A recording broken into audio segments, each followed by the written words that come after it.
Kepolisian Resor Garut, Jawa Barat menerima 3 laporan korban pelecehan seksual yang dilakukan oleh seorang oknum dokter kandungan. Korban pelecehan seksual kini berjumlah 5 orang.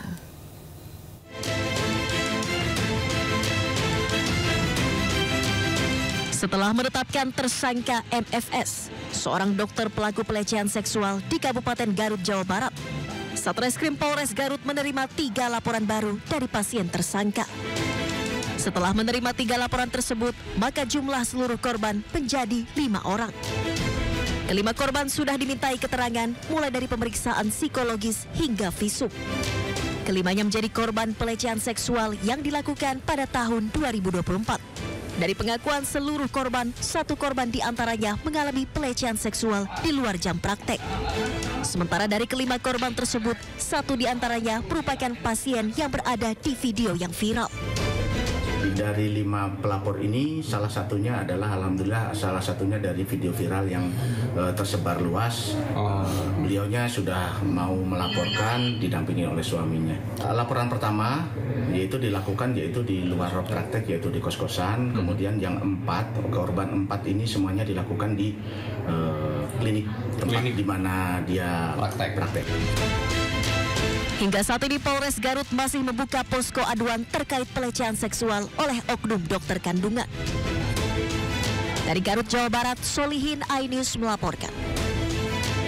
Informasi lainnya, pemirsa, Kejaksaan Agung menangkap dan menahan Direktur Pemberitaan sebuah stasiun televisi swasta terkait dengan kasus impur gula dan juga tata niaga timah. Tersangka berinisial TB, pemirsa, diduga membuat konten-konten bermuatan negatif yang menyudutkan Kejaksaan Agung terkait penanganan perkara. Pemirsa, Kejaksaan Agung menetapkan 3 tersangka baru terkait kasus impor gula dan tata niaga timah. Ketiga tersangka adalah 2 orang advokat, Marcella Santoso dan Junaidi Saibi, serta Tian Bahtiar yang menjabat sebagai Direktur Pemberitaan JAK TV. Tian Bahtiar diduga menerima uang secara pribadi dari kedua tersangka sebesar 487 juta rupiah untuk membuat dan juga menyebarkan berita yang menyudutkan Kejaksaan Agung terkait penanganan perkara. Penyidik pada Jaksa Agung Muda Tindak Pidana Khusus Kejaksaan Republik Indonesia mendapatkan alat bukti yang cukup untuk menetapkan 3 orang tersangka. Yang pertama, tersangka MS. Yang bersangkutan selaku advokat dengan surat penetapan tersangka nomor 21 tanggal 21 April 2025. Yang kedua, tersangka JS.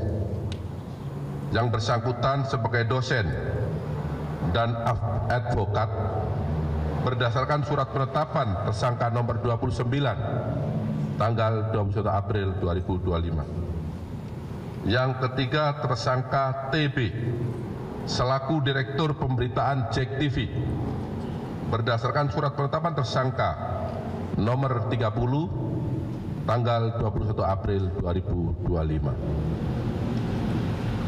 Adapun hasil pemeriksaan terhadap para saksi dan para tersangka yang sebelum ditetapkan sebagai saksi, yang bersangkutan juga sebelum ditetapkan sebagai tersangka, yang bersangkutan terlebih dahulu diperiksa sebagai saksi, dapat diperoleh fakta-fakta sebagai berikut. Terdapat permufakatan jahat yang dilakukan oleh MS, JS bersama-sama dengan TB selaku Direktur Pemberitaan JAK TV untuk mencegah, merintangi atau menggagalkan secara langsung atau tidak langsung dalam penanganan perkara tindak pidana korupsi tata niaga komoditas timah di wilayah IUP di PT Pertamina Tbk dan tindak pidana korupsi dalam kegiatan importasi gula atas nama tersangka Tom Lembong, baik dalam penyidikan, penuntutan maupun pemeriksaan di pengadilan. Sementara berlangsung yang saat ini prosesnya sedang berlangsung di pengadilan, dengan biaya sebesar dengan biaya Rp478.500.000 yang dibayarkan oleh tersangka MS dan tersangka JS kepada TB yang dilakukan dengan cara-cara sebagai berikut. Pemirsa, Dewan Pers dan Kejaksaan Agung buka suara soal penetapan Direktur JEK TV sebagai tersangka perintangan penyidikan kasus korupsi. Pemirsa, dalam keterangannya di kantor Kejaksaan Agung Selasa siang, Dewan Pers menyebut menghormati proses hukum yang tengah bergulir di Kejaksaan Agung. Dewan Pers juga mengatakan pihaknya tidak akan ikut campur dalam proses penyidikan pidana yang menyeret Direktur Pemberitaan JEK TV berinisial TB. Meski demikian, Dewan Pers menegaskan bahwa urusan konten pemberitaan merupakan ranah Dewan Pers yang nantinya akan melakukan penilaian. Sementara itu, pemirsa, Kejaksaan Agung menyebut penetapan tersangka Direktur Pemberitaan JEK TV tidak terkait dengan konten pemberitaan, melainkan TB sebagai seorang individu. Terkait penanganan perkara, kalau memang ada bukti-bukti yang cukup bahwa kasus tersebut terkait dengan tindak pidana, maka ini adalah kewenangan penuh dari Kejaksaan Agung untuk menindaklanjuti prosesnya. Dewan Pers tentu tidak ingin menjadi lembaga yang cawe-cawe terhadap proses hukum. Tetapi terkait dengan pemberitaan, untuk menilai apakah sebuah karya pemberitaan itu masuk kategori karya jurnalistik atau bukan, ini adalah kewenangan etik dan yang melakukan penilaian adalah Dewan Pers, sebagaimana yang ditunjuk di dalam Undang-Undang 40 tahun 99. Dan untuk ini, maka saya selaku Ketua Dewan Pers dan juga Pak Jaksa Agung disaksikan langsung oleh Pak Kapuspel dan anggota Dewan Pers sepakat untuk saling menghormati proses yang sedang dijalankan dan masing-masing menjalankan tugasnya sebagaimana mandat yang diberikan oleh undang-undang kepada kami. Pemirsa, Kejaksaan Agung kembali menyita barang bukti dari pengacara Arianto, salah satu tersangka kasus suap vonis putusan lepas korupsi ekspor minyak goreng. Barang bukti yang disita diantaranya adalah 2 kapal pesiar. Selain 2 kapal pesiar, Kejagung juga menyita 3 unit mobil mewah dari tersangka Arianto.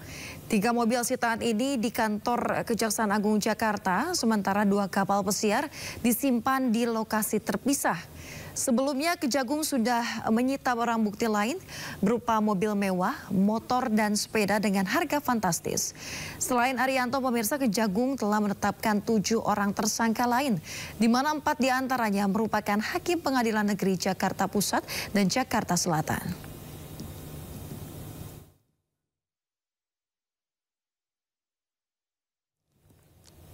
Setelah sempat tertunda, sidang Pengadilan Tipikor Jakarta akhirnya membacakan tuntutan terhadap 3 hakim pemvonis bebas Ronald Tanur. Ketiga hakim dituntut hukuman penjara antara 9 hingga 12 tahun. Pemirsa, dalam persidangan pada hari Selasa, Jaksa Penuntut Umum membacakan tuntutan atas 3 hakim pemvonis bebas kasus Ronald Tanur. Terdakwa Erintua Damanik dituntut pidana penjara 9 tahun. Untuk terdakwa Mangapul, Jaksa juga menuntut pidana 9 tahun penjara. Sementara terdakwa Heru Hanindyo mendapatkan tuntutan paling tinggi, yakni 12 tahun penjara. Ketiganya juga dituntut membayar denda Rp750 juta. Ketiga terdakwa adalah majelis hakim yang memvonis bebas Ronald Tanur dalam kasus pembunuhan Dini Sera Afrianti. Ketiganya diduga menerima suap dan gratifikasi dari ibunda Ronald Tanur melalui pengacaranya. Dengan pidana penjara selama 9 tahun dikurangkan sepenuhnya dengan namanya. Sementara polisi telah memeriksa 2 saksi terkait dengan dokter dengan kasus dugaan pelecehan seksual di Kota Malang. Kedua saksi tersebut yakni teman korban dan pegawai Rumah Sakit Persada Kota Malang. Sebelumnya polisi juga sudah mendatangi rumah sakit untuk memeriksa kamar rawat inap korban dan rekaman CCTV. Bahwa kemarin kemarin Satreskrim melaksanakan pemeriksaan terhadap saksi AK. Saksi AK ini merupakan pegawai salah satu rumah sakit swasta yang ada di Kota Malang terkait dengan adanya pelaporan dugaan pelecehan yang dilakukan salah satu oknum dokter. Berapa saksi total hari sampai saat ini? Untuk sampai saat ini ada 2 saksi ya, 2 saksi, yang satu teman korban, yang satu pegawai dari rumah sakit swasta. Kalau kami menentukan kapan, kami belum bisa menentukan lebih baik. Karena saat ini kami masih terus mengumpulkan barang bukti, terus melakukan pemeriksaan terhadap saksi-saksi yang melihat kejadian dugaan pelecehan yang ada di salah satu rumah sakit swasta tersebut.